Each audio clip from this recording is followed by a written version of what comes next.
एक बार एक व्यक्ति बुद्ध भिक्षु से कहते हैं कि मुनिवर, मैं आपने ज्यादा सोचने की वजह से परेशान हूं, कृपा करके इसका कोई समाधान बताए। बुद्ध भिक्षु कहते हैं कि तुम आपने ज्यादा सोचने की वजह से परेशान हो। तुम इसलिए परेशान हो क्योंकि ना चाहते हुए भी तुम्हारे भीतर वह सभी विचार चलते रहते हैं जिनके बारे में तुम सोचना नहीं चाहते हो। यदि किसी व्यक्ति के अंदर अच्छे विचार चलते हैं तो वह ये कभी नहीं कहेगा कि मैं अधिक सोचने से परेशान हूं, तब वह कहेगा कि मैं चिंतन कर रहा हूं। चिंता और चिंतन में यही फर्क है। चिंता के समय व्यक्ति की मन में बस एक ही विचार बार बार चलता रहता है जिसके बारे में वह सोचता नहीं चाहता, लेकिन चिंतन के समय व्यक्ति के अंदर एक अच्छे और सकारात्मक विचारों की एक लयबद्ध प्रक्रिया बन जाती है जो उसे आनंद से भर देती है। तो चिंता और चिंतन दोनों अवस्थाओं में व्यक्ति के मन में विचार ही चलते हैं, लेकिन एक अवस्था में व्यक्ति की आत्मग्लानि डर पीड़ा से भर देती है, वही दूसरी अवस्था उसके भीतर बीज बोती है, उसे प्रेरित करती है कुछ महत्वपूर्ण सकारात्मक बदलाव लेने के लिए। तुम्हारी समस्या मन में बहुत सारे विचारों की चलना नहीं, बल्कि कुछ बात और अनचाहे विचारों का बार बार चलना है। वह व्यक्ति ने कहा, लेकिन मुनिवर, ये कैसे पहचान जाए कि कौन से विचार अच्छे हैं और कौन से विचार बुरे? तब बुद्ध भिक्षु कहते हैं कि बुरे विचार वह है जो तुम्हें सुख और प्रलोभन देते हैं, लेकिन उसका परिणाम हमेशा दुखदायी होता है, और अच्छे विचार वह है जो हमारा भीतर बदलाव लाए, हमें प्रेरित करे अपनी परिस्थिति को बदलने के लिए। हालांकि शुरुआत में अच्छे विचारों पर अमल करना मुश्किल होता है, लेकिन बाद में उनका परिणाम काफी सुखदायी होता है। उदाहरण के लिए, यदि हमारा मन में यह विचार आता है कि क्यों ना हम चोरी कर लेता हूं तो हमको बहुत सारा धन मिल जाएगा, तो शुरुआत में तो ये विचार हमें अच्छा लग सकता है और सुख की अनुभूति करा सकती है, लेकिन बाद में ये क्या परिणाम देगा इसकी हम कल्पना भी नहीं कर सकते। दूसरा विचार हो सकता है कि मैं स्वयं को स्वस्थ और अच्छा रखने के लिए व्यायाम और प्राणायाम कर उसे आपने की बन का हिस्सा बना लूंगा। अब इस विचारों को वास्तविक बनाने के लिए तुम्हें कर्म तो करना होगा, क्योंकि बिना कर्म किए अच्छे से अच्छे विचार भी किसी काम के नहीं होता। समझने वाली बात यह है कि लगातार कर्म करने से होने वाली आत्मग्लानि पीड़ा दुख से हम जरूर बच सकते हैं। बुद्ध भिक्षु आगे कहते हैं, आज मैं तुम्हें भगवान महात्मा गौतम बुद्ध की जीवन से और उनकी शिक्षा से 5 ऐसी बातें बताने जा रहा हूं जिसका पालन करने से तुम अपने विचारों को शुद्ध रख सकते हो, अपने मन को निर्मल और शांत कर सकते हो। 1. अपने शरीर को हमेशा स्वस्थ रखे। हमारे शरीर के और मन के बीच एक गहरा संबंध होता है। हम अपने शरीर को जैसे रखते हैं, हमारे विचार भी बसे ही हो जाते हैं। शरीर को साफ सुथरा रखना भी एक बहुत ही अच्छा आदत है जो हमें सैकड़ों की भीड़ में से दूसरे से अलग बनता है।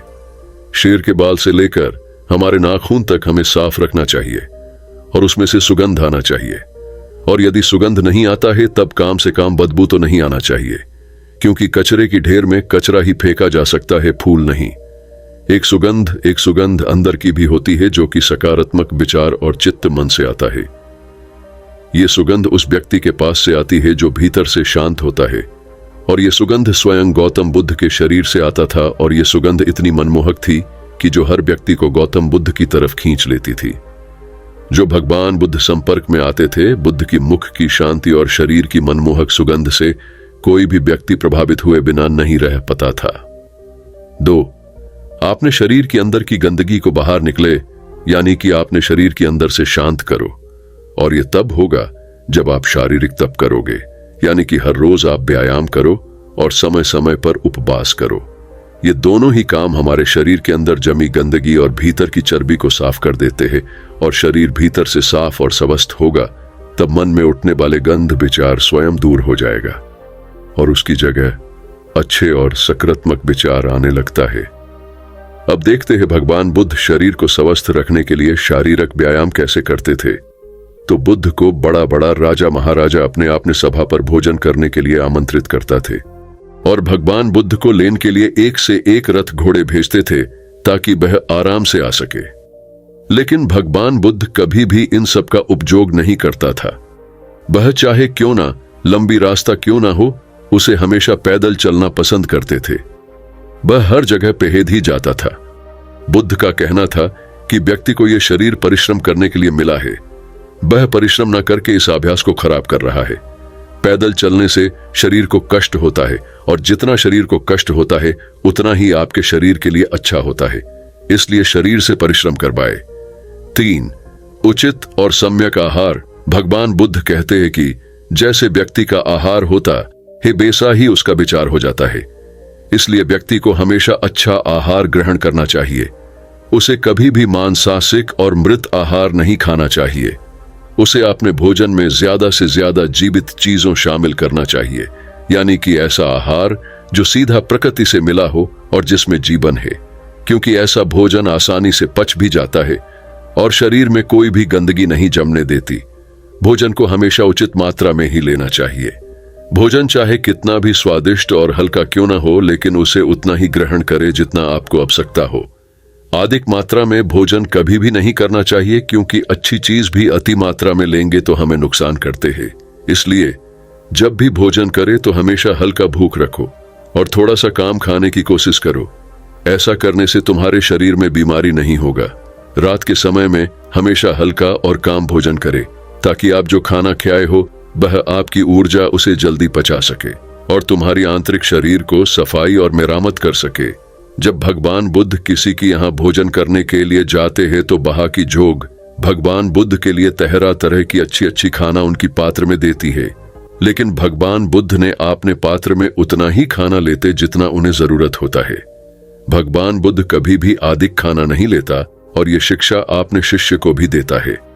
भोजन पेट भरने के लिए किया जाता है, ना कि मन भरने के लिए।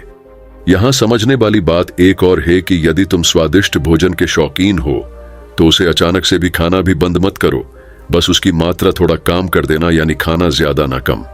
4. अपनी संगीत का खास ध्यान रखो।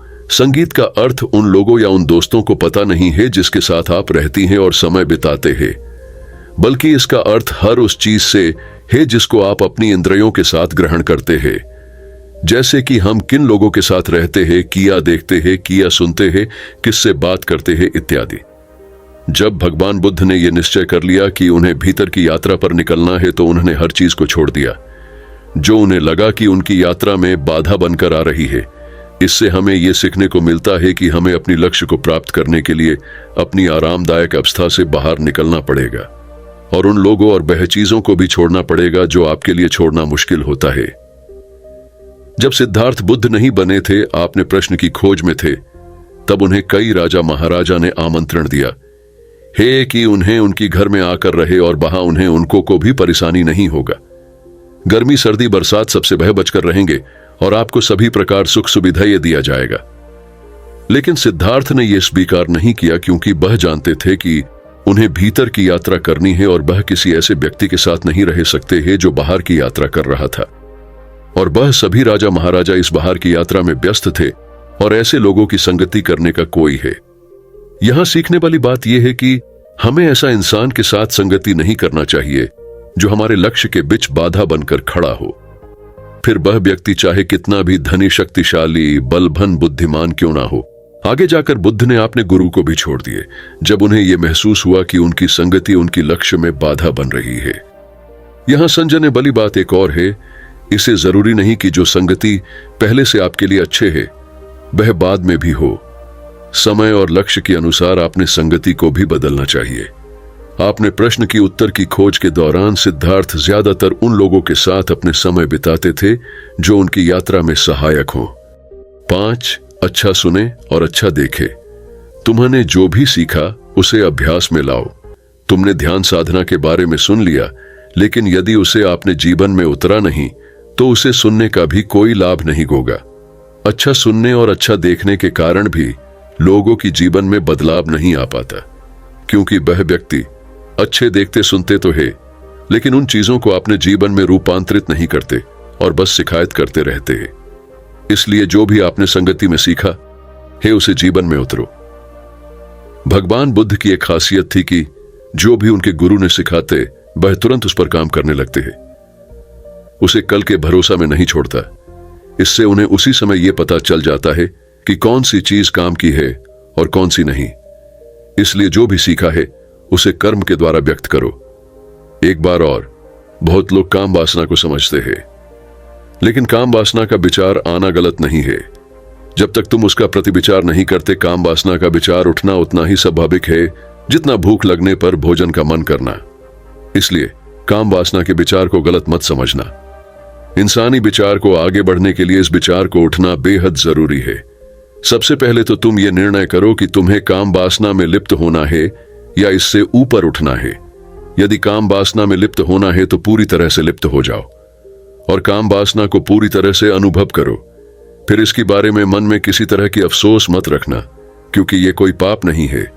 लेकिन यदि तुम्हारा मन इससे ऊपर उठना चाहता है, जो कि कोई भी काम वासना से ऊपर उठ सकता है, तो इस 5 बातों को अपने जीवन में उतार लो।